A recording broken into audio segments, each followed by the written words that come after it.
Buenos días a todos los lectores de semana.com. Estamos hoy con María Jimena Duzán, nuestra columnista de la revista impresa, para hablar del tema del día, la consulta anticorrupción y esos históricos resultados que esta jornada electoral obtuvo el pasado domingo, pues es decir, ayer. María Jimena, la vimos muy activa en redes sociales, usted fue a votar con su hija y con su mamá. Sí, cuéntenos de cómo vivió usted esa jornada. No, pues sí, nosotros fuimos todas, mi mamá, mi hija y yo. Pero además fuimos mi esposo, mi otra hija, y fuimos mi otra hija, Beatriz, y fuimos, y realmente me sorprendió un poco porque cuando llegué no había nadie, Cristina. Entonces yo pensé que que la consulta no iba ni siquiera a tener 8 millones de votos. Yo me salí de ahí, me quedé como media hora mirando a ver si venía más gente, y era en un sitio que es la Pedagógica en Bogotá, donde siempre se puede medir qué cantidad de gente va a votar o no en esas elecciones. Salí un poco decepcionada diciendo esto no va a salir, y muchísima gente que estaba alrededor mío pensó lo mismo. Sorpresivamente, en la medida que pasaba el tiempo, las cosas fueron cambiando. Da la impresión de que la gente empezó a ir a votar como a las 12:30, 1, 2, 3, 4, y se llegó a esta impresionante votación que, si bien no alcanza a pasar el umbral, que es un umbral muy alto de 12 millones de votos para consultas, pues realmente es casi un mandato. Sí, o sea, solamente faltó casi que 500.000 votos, o 600.000 votos, perdón, y yo creo que sí es un mandato. De todas formas, pese a que no haya ganado, es un mandato político que tiene que entender no solamente los congresistas, sino los partidos políticos, el presidente Duque, que creo que lo está entendiendo, y sobre todo la sociedad en general, porque... Y los medios de comunicación que no informaron nada, que eso me sorprendió también. Los medios de comunicación tradicionales, digamos, RCN, Caracol, por un lado, pero además, digamos, todos los medios que tenían, los medios regionales tampoco, emitían como especies de boletines cada hora. Entonces la gente, a mí me tocó verlo por semana.com, porque no había información de los medios sobre lo que estaba pasando. Me sorprendió eso, y yo creo que eso también muestra que ni siquiera los medios conocen el nuevo país que está surgiendo. María Jimena, antes de continuar con el análisis de los resultados, pues me llamó mucho la atención ver esa foto de 3 generaciones unidas por una causa. ¿Qué tan normal es en su familia que tanto su hija como su mamá estén, digamos, de acuerdo o le apuesten a lo mismo? ¿Les pasó lo mismo en las elecciones, o esta es como la primera vez que se unen? Porque creo que fue como un sentimiento que acompañó a muchas familias que incluso publicaban como fotos en los carros o llegando a las urnas sobre cómo había logrado esta consulta pues unir personas que por lo general piensan distinto. Pues mire, yo creo que jugó un papel muy importante. En mi casa, digamos, las cosas son distintas, entonces, porque tienen, digamos, a la política como muy en la casa, y mi mamá también es una persona bastante progresista, pero lo curioso era ver a mis hijas también metidas ahí, y yo creo que ese papel lo jugó muy bien Daniel Samper con ese reggaetón. Ese reggaetón lo que hizo fue, de alguna manera, sacar el tema de la consulta de esta... digamos, élite política progresista que ya sabemos cómo vota en Bogotá, y lo metió en los jóvenes. Y fue impresionante cómo eso tuvo una reacción, incluso entre los jóvenes que no les gusta el reggaetón, que son muchos, como por ejemplo en mi casa, en el caso mío de mis hijas, pero la verdad yo creo que esa mezcla fue muy, muy impresionante. Entonces eso permitió conectar, ¿sí? Conectar a las generaciones, y fue fácil. Y nadie tenía ninguna discusión. Además, la cosa más impresionante es que muchos estábamos, por ejemplo en mi caso, yo no quise votar la primera consulta, pero según los resultados, lo que vi, la mayoría de la gente votó todas. Casos como el mío fueron muy raros, ¿sí?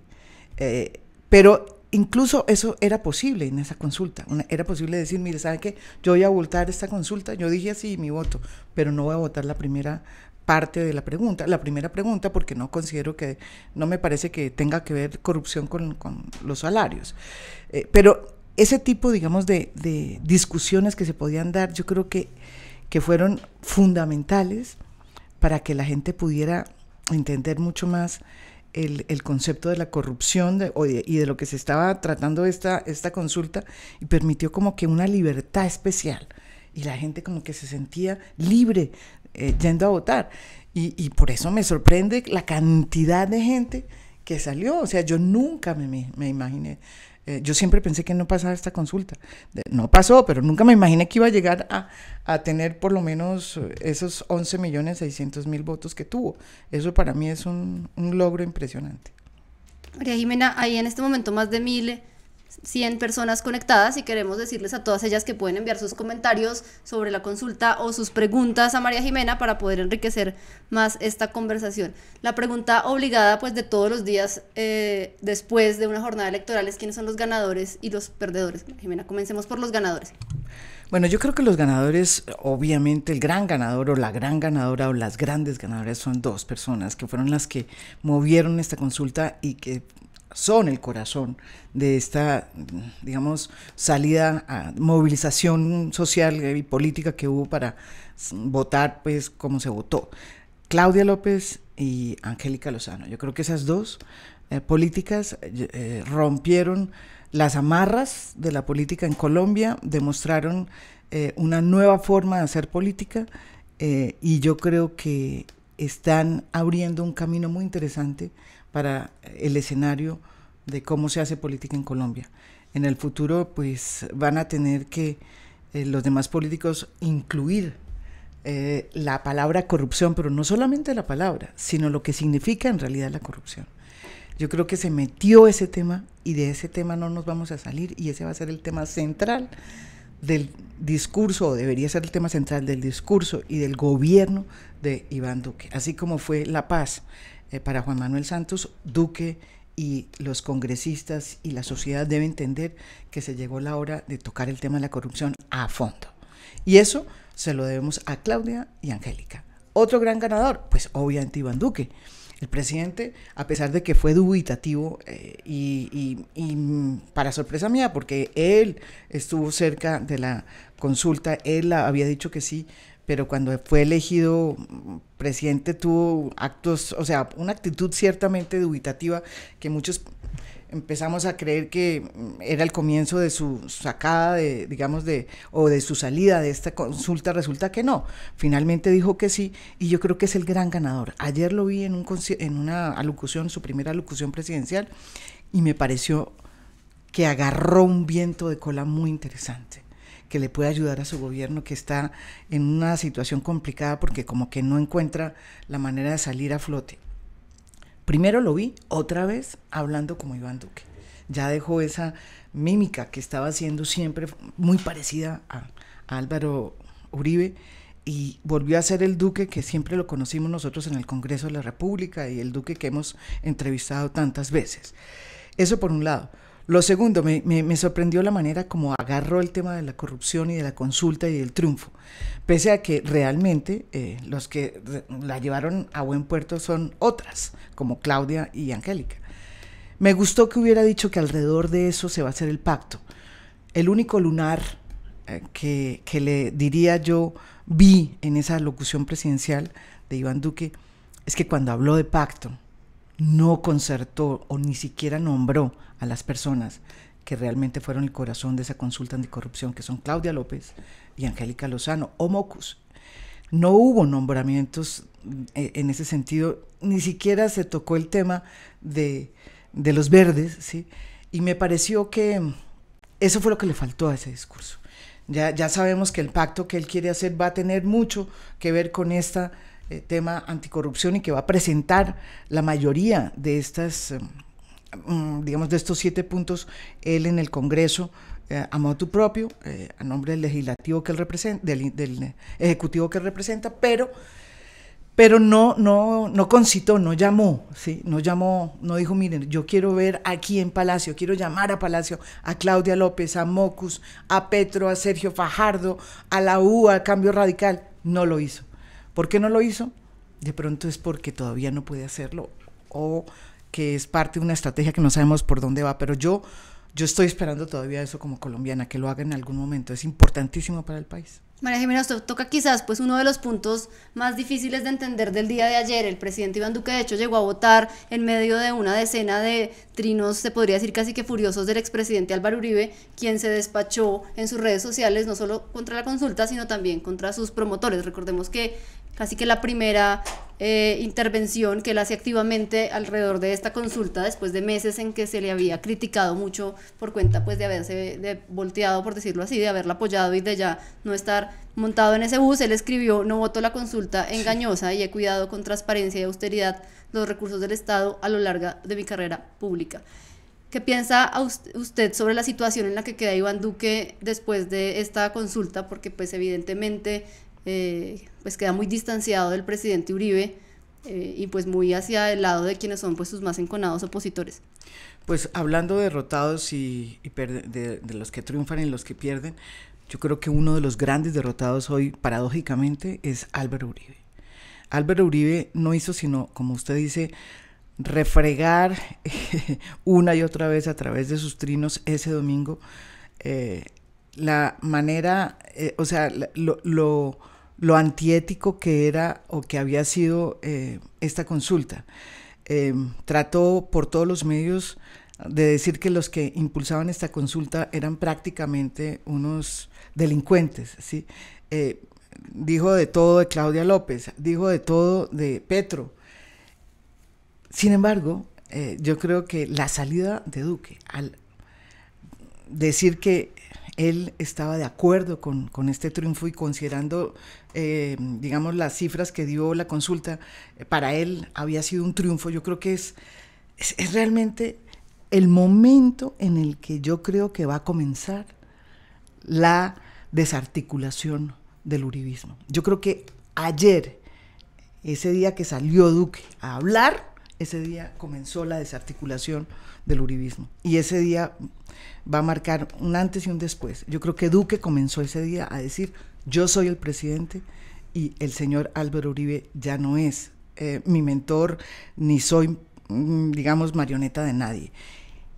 ¿Por qué lo digo? Pues porque es evidente que frente a esta agresividad que sacó el presidente Uribe a lo largo de ese domingo, pues es absurdo que o sea, la persona que él puso en la presidencia salga ese día de decir: no, señor, sabe que usted se equivocó, porque sí fue un triunfo y yo reporto ese triunfo y el triunfo lo voy a coger yo porque es el país que yo quiero. Yo creo que esa es una manera de decirle a Uribe: sabe que se equivocó, se está equivocando. No fue capaz de decirlo así como estoy diciendo yo, pero yo lo entendí así. Y yo sí creo que si yo fuera Uribe estaría hoy muy molesto con Duque, porque realmente me desautorizó a Álvaro Uribe en todos sus trinos. Y yo creo que la única razón por la que Duque no pudo hablar de cómo debía ser ese pacto, ni llamar a las personas que debía haber llamado para ese pacto, es que todavía está en ese proceso de desmembramiento de lo que tiene que desmembrar de su relación con Álvaro Uribe. Y yo creo que ese proceso ya comenzó. Para bien o para mal del país, yo creo que es para bien. Y me resulta bastante interesante la manera como lo está haciendo Iván Duque. Ojalá lo lleve a buen puerto. Hablar de corrupción, claro, tiene sus falencias. Yo no entiendo cómo se puede hablar de corrupción cuando se nombra, por ejemplo, en la OEA a un tipo como Alejandro Ordóñez, que si bien es cierto no fue destituido como tal, la palabra destituido no se puede utilizar, pues el Consejo de Estado decidió anular su reelección, ¿no es verdad? ¿Por qué? No porque fuera una persona antipática o porque tuviera o sea, no le gustaban los gays, no, lo hizo porque hubo un acto de corrupción, ¿sí? Un acto de corrupción, uno de los puntos sobre los cuales cometió precisamente una falta o un delito que está metido en uno de esos puntos, que fue utilizar su puesto para dar gabelas a otras personas, entre otros a unos magistrados y familiares de magistrados que habían votado ya por él, para su reelección en el Congreso, como procurador. Entonces, o sea, me parece que todavía le toca a Duque hacer una especie digamos, de mirada más grande de qué es lo que está pasando frente al tema de la corrupción. Yo le entendí ese discurso ayer, pero si es cierto ese discurso, ese nombramiento en la OEA debía echarlo para atrás. María Jimena, en el Facebook Live muchas personas están preguntándole por un punto que estamos dejando pasar, y es ese giro que da Álvaro Uribe respecto a la consulta anticorrupción. Roger González Orozco le pregunta qué piensa que Álvaro Uribe haya apoyado en campaña la consulta y luego, una vez ganaron la presidencia, le haya dado la espalda.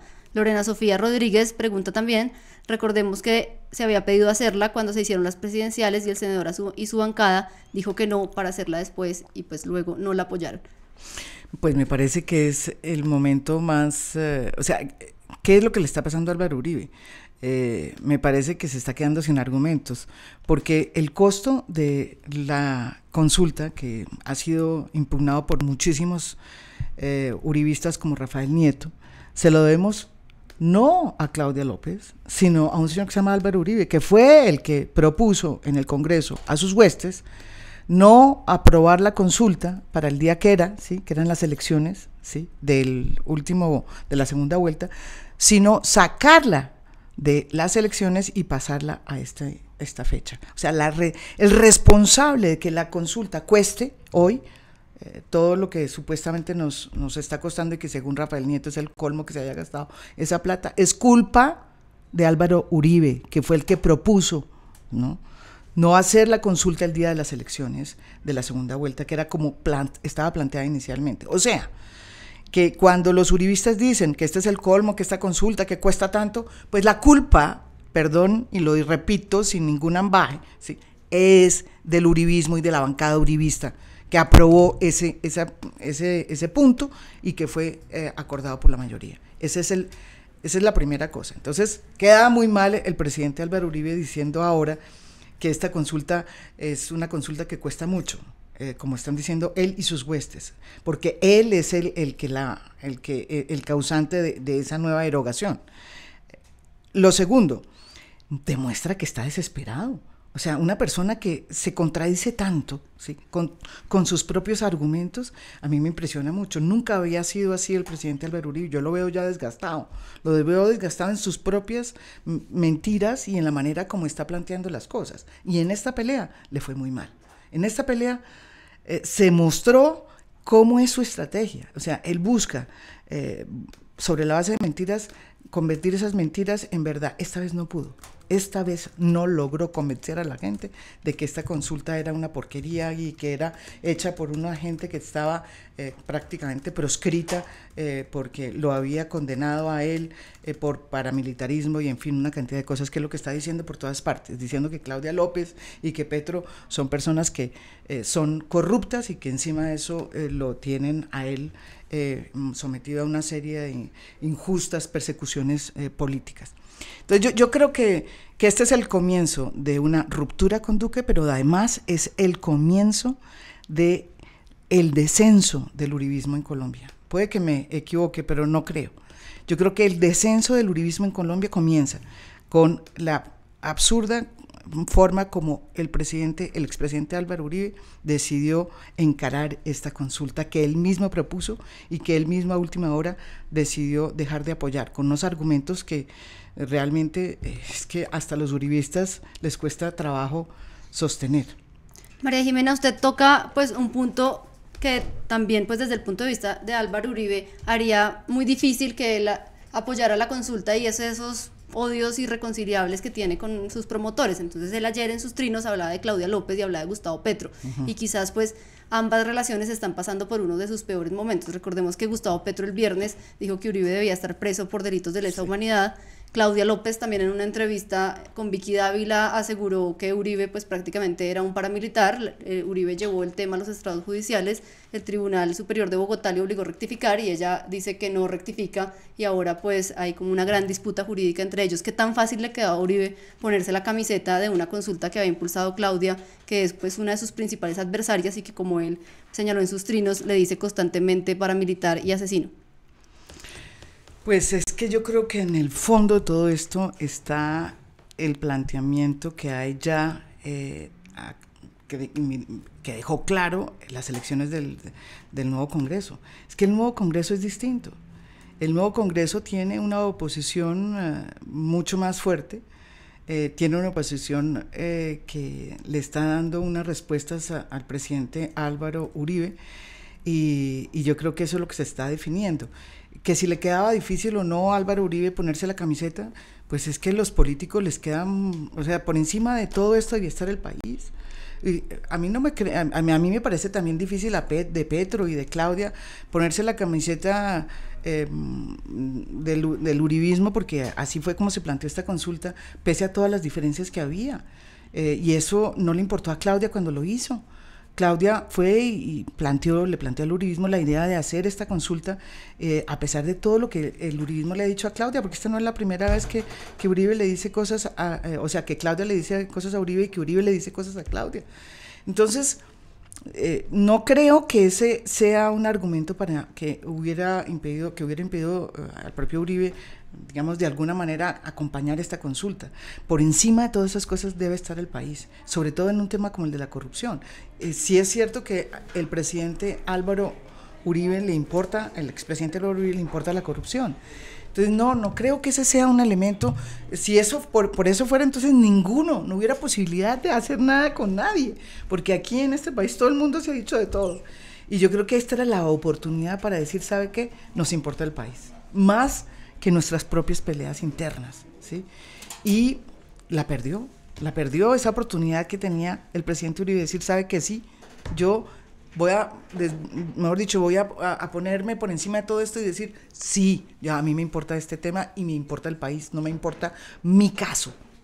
¿Qué es lo que estamos viendo? Al presidente Uribe le importa es su caso, su pelea ante la Corte Suprema de Justicia. Todos los que se metan a decir cualquier cosa contra él en ese tema también la llevan. Y ese país está diciéndole, sabe que no, es más importante el tema, digamos, nacional. ¿Qué es lo importante para este país? La justicia, las reformas a la justicia, las reformas para impedir la corrupción. Todo ese tema yo creo que es mucho más importante. Y el país le dijo al presidente Uribe, al expresidente Uribe, ¿sabe qué? Es más importante lo importante, que es el país, no su caso. El país no está solamente para defenderlo a usted. El país y la justicia y todo está para que sea una justicia más democrática, con más reformas, y esa sociedad habló. Así no hubiera ganado, como digo yo, no ganó el umbral, no pasó el umbral, es cierto, pero carambas, hubo un mandato, son 11.600.000 colombianos que votaron por una consulta anticorrupción. María Jimena Yolanda Rego le manda un mensaje, le dice, estás equivocada, María Jimena, Uribe no va para atrás, Uribe sigue vivito y coleando, te jodiste, viva Uribe. Es una de las seguidoras del expresidente. No, pero ¿sabe qué? Yo les digo a los seguidores del expresidente, que además lo respeto mucho, es que yo los convido a que hagamos una reflexión sobre todo esto de manera democrática y sin digamos, insultos. ¿Por qué? Porque mire, cada vez que yo saco un trino, por ejemplo, y digo que me parece, por ejemplo, el colmo que esté de embajador ante la OEA una persona que tiene un problema complicado como Alejandro Ordóñez en su hoja de vida, ¿sí?, en temas de corrupción, la respuesta de los uribistas, en lugar de decirme y de convidarme a una reflexión o a una discusión democrática, es el insulto. Y yo los convido a los uribistas a que hagamos un debate interesante. Yo los respeto profundamente y creo que son importantísimos en esta sociedad, pero yo creo que la democracia nos da otros instrumentos distintos al insulto para poder llegar a sentarnos a discutir, que es la idea, ¿no es verdad? No se trata ninguno ni los uribistas ni los que no somos uribistas, somos personas que tenemos un pie en la ilegalidad ni nada de eso, se trata de aprender a discutir. Y yo convido a esas personas a que lo hagan y que podamos llegar a hacer esa discusión tan importante que tiene que hacer el país. Richie Torres hace una pregunta importante y es, ¿cómo se argumenta hoy ante la comunidad internacional las decisiones políticas que nosotros estamos tomando? Resulta que, pues, Richie nos escribe acá que dejamos de ser el país de la coca, sin embargo hay un montón de episodios que nos hacen quedar aparentemente muy mal a nivel internacional, pues está el no del plebiscito y ahora somos el país que no votó o que rechazó la consulta anticorrupción. Dice que si a usted le parece esto lógico si lo viera desde otro país. Pues mire, ayer me llamó la BBC precisamente para hacerme esa pregunta, ¿cómo es que se entiende esto afuera? Afuera no se entiende, y a mí me ha costado mucho trabajo entenderlo aquí adentro, la verdad sea dicha. Si no hubiéramos sacado esa votación, yo sí hubiera tenido la misma reflexión que tuve cuando perdimos el plebiscito, y el plebiscito lo perdimos básicamente porque la gente no entendió qué era lo que nos estaba pasando. Yo creo que hoy es distinto, fíjese, yo creo que ese proceso que se comenzó en el acuerdo, ¿sí?, y que ha sido tan difícil y farragoso, porque es que bajar de un país de 42 años o 52 años o 54 años de guerra a otra cosa, no es un proceso que se hace de la noche a la mañana. Y el error de ese plebiscito fue haberlo hecho a los 2 o 3 días o una semana después de haber firmado un acuerdo que nadie había leído ni nadie había entendido. ¿Sí? Si es que hasta ahora estamos viendo los efectos de eso. Entonces, todo fue demasiado prematuro, pero hoy ya estamos viendo que ese proceso, esa manera como entró a irrumpir en el sistema político colombiano ya se está dando, se está abriendo a nuevas formas de hacer política, se está abriendo nuevos espacios para otras voces. Eso ya no es tan nuevo, y si bien es cierto que nosotros no alcanzamos a romper, digamos, ese umbral, no es cierto que hayamos votado en contra de la corrupción. O sea, por otro lado, yo explicaba ante la BBC que nosotros tenemos el tema de que por primera vez estamos incursionando en esta democracia ciudadana. Es la primera vez realmente que estamos haciendo esto en estos 2 años. ¿Por qué? Pues porque hicimos una constitución en la que pensamos que era una constitución impresionante y dejamos unos umbrales muy altos para las consultas, precisamente porque los señores que hicieron la constitución tuvieron la concepción, la percepción de que la constitución no se podía cambiar a través de las consultas. Entonces, por eso pusieron un umbral tan alto. Y me parece que es lo correcto. Y porque solamente un umbral alto puede determinar que hay un mandato ciudadano. Y no creo que haya sido una mala idea, fíjese. ¿Qué ocurrió acá? El umbral era muy alto y no se dio, y no se llegó, pero eso no significa que los 11.600.000 votos, que son muchos más o 1,5 millones más de los que sirvieron para elegir al presidente Duque, no sean un mandato político. Entonces me tocó explicar, digamos, esas ambigüedades que hay en el proceso colombiano. Y sí es cierto, nosotros votamos en contra de la paz, pero hoy este país es distinto y este país se movilizó, a diferencia del plebiscito. El plebiscito no se movilizó, o no se movilizó lo suficientemente como para decir, hombre, estamos realmente recibiendo la paz. No entendió. Este país sí entendió qué está pasando. Este país que se movilizó sí entendió. Y yo creo que vamos mejorando a lo colombiano. Nosotros no somos Suiza, nosotros no somos Brexit, pero mire el Brexit, hablando del Brexit, todo lo que les ha tocado. Yo creo que nosotros estamos saliendo del túnel, de un túnel estamos viendo la luz. ¿A dónde? Todavía no sé, pero estamos saliendo y este país es distinto. No es el mismo caso del plebiscito. El plebiscito fue otra cosa, ya lo expliqué. Esto es distinto. Aquí sí hubo una movilización. En el plebiscito hubo una apatía. ¿Ganó quién? Los que no votaron. Básicamente, eso fue lo que ganó. Aquí hubo una movilización, a mí me impresionó mucho, a pesar de que, y además es la primera vez que nosotros estamos haciendo tantas elecciones. Había una persona que se me acercó el día que fui a votar el domingo, me dijo, ¿sabe qué? He ido a votar más veces este año yo que a burdeles, me dijo. Cosa que me impresionó. Me dijo, ¿sabe qué? Por mamar gallo, me dijo, es que he votado más este año, estos años. O sea, hay un ejercicio nuevo de una ciudadanía que a mí me gusta mucho, y eso es nuevo en la democracia colombiana, y eso creo que puede ser bueno. No sé todavía si es realmente bueno, pero indica que sí, que salir a votar, pues ya vamos, tercera elección. ¿Cuántas elecciones estamos dando? Nosotros desde el plebiscito estamos haciendo una cantidad de elecciones. Yo creo que eso es bueno para la democracia.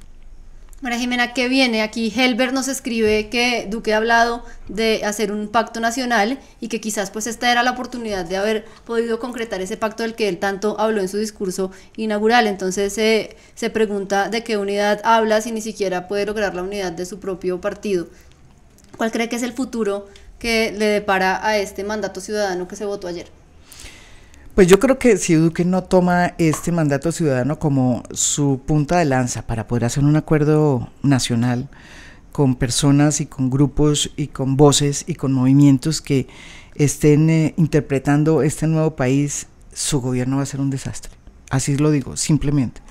Él no puede gobernar con uribismo radical que ni siquiera ni siquiera quiere volver al tema, o sea, que está forzando al país a volver al tema de que aquí no hay conflicto. Otra vez volver al tema de que aquí no hay conflicto. ¿Quién dijo eso? O sea, volver al tema de que como no hay conflicto, entonces no puede haber víctimas sino solo de las FARC, que la JEP no debe existir, que nos tenemos que volver otra vez para entregarle las armas a los señores que están hoy en el Congreso. Eso ya no es posible. Entonces, él no puede hacer una relación, o por lo menos no puede llamar a hacer un acuerdo con ese uribismo radical. Lo natural, lo lógico es que haga el acuerdo con ese otro país, que está mucho más cercano a lo que incluso él dijo ayer en el discurso. Entonces, el futuro va a ser ese, el futuro va a ser cada vez establecer esos acuerdos. Yo esperé, como dije, que lo hiciera ese día del discurso, anoche. No lo hizo. No lo hizo, ¿por qué? Es la gran pregunta que uno quisiera hacerle al presidente Duque. ¿Porque todavía no está listo? ¿Porque Uribe y el uribismo radical dice que no hay que hacerlo porque Claudia, Petro, Robledo son sus enemigos? ¿Sí? ¿Qué está por encima del país? Hay que preguntarle hoy al presidente Duque. Yo creo que el presidente Duque tiene en la cabeza el país, ¿sí? El país. Y eso lo vimos en su alocución. Es un dilema muy difícil. Yo espero que en estos, digamos, próximas semanas, él haga esa invitación, que le faltó ayer hacerla. Claudia López salió a decir, oiga, como usted ya no dijo que nos iba a llamar en ese pacto, yo le digo, invíteme, vamos todos, ¿sí? Ya Claudia salió a decir, invíteme, vamos todos, vamos al Palacio. Nada ha dicho Duque. Yo creo que eso es lo que se va a dar, tarde o temprano, y ojalá que se dé más temprano que tarde. ¿Por qué? Porque la gobernabilidad de este gobierno está de por medio, y si no lo hace Duque, pues vamos a tener serios problemas. María Jimena, queremos agradecerle a los más de 2.500 personas que están conectadas en este momento siguiendo su análisis, pero antes de despedirnos quisiera hacerle una pregunta que me llamó mucho la atención, la hace Sebastián Caicedo, y con esto pues nos iríamos. Él le dice, mujer, no sé cómo hace para mantenerse tan serena frente a todo lo que pasa en Colombia. En estos 2 años he tenido más tusas electorales que amorosas. ¿Cuál es su secreto para mantenerse tan racional y calmada y no mandar este país al carajo? No, yo le voy a confesar que un día sí casi lo mandé al carajo. Es más, saqué un trino en ese momento que me ha costado muchos sufrimientos, digamos, periodísticos. El día que perdimos el plebiscito, ese día no entendí el país. Me costó mucho trabajo, pero precisamente porque no entendí el país me propuse entenderlo y saber por qué habíamos perdido, ¿sí? Y me di cuenta que perdimos por culpa de muchísimas cosas que hicimos, incluso también los medios. Ese día yo perdí casi la esperanza y saqué una cosa diciendo, un trino diciendo, ¡ay, qué jartera ser colombiana! Hice algo así. Y ahí me decepcioné de mi propio país, pero poco a poco entendí que los errores que se cometen y que se cometieron en ese plebiscito fueron unos errores garrafales y que había que entenderlos para poder saber qué era lo que estaba pasando. Hoy veo que no es lo mismo y por eso soy optimista, pero en ese momento fui muy pesimista, fui muy pesimista. Sin embargo, me sirvió comprender, escribí un libro por eso, ese libro me sirvió a mí entender por qué no habíamos logrado sacar adelante el plebiscito por la paz. Bueno, Sebastián, pues esa es la respuesta que da María Jimena a quizás pues la pregunta más divertida que nos llegó en este Facebook Live. Bueno, les queremos dar las gracias a todos los que nos acompañaron durante esta media hora e invitarlos a que sigan los análisis sobre los resultados de la consulta anticorrupción y lo que viene en la página de semana.com. Encontrarán un completo paquete en el que los periodistas de la redacción analizan cada uno pues de los puntos y de las aristas que tiene este importante fenómeno en el país.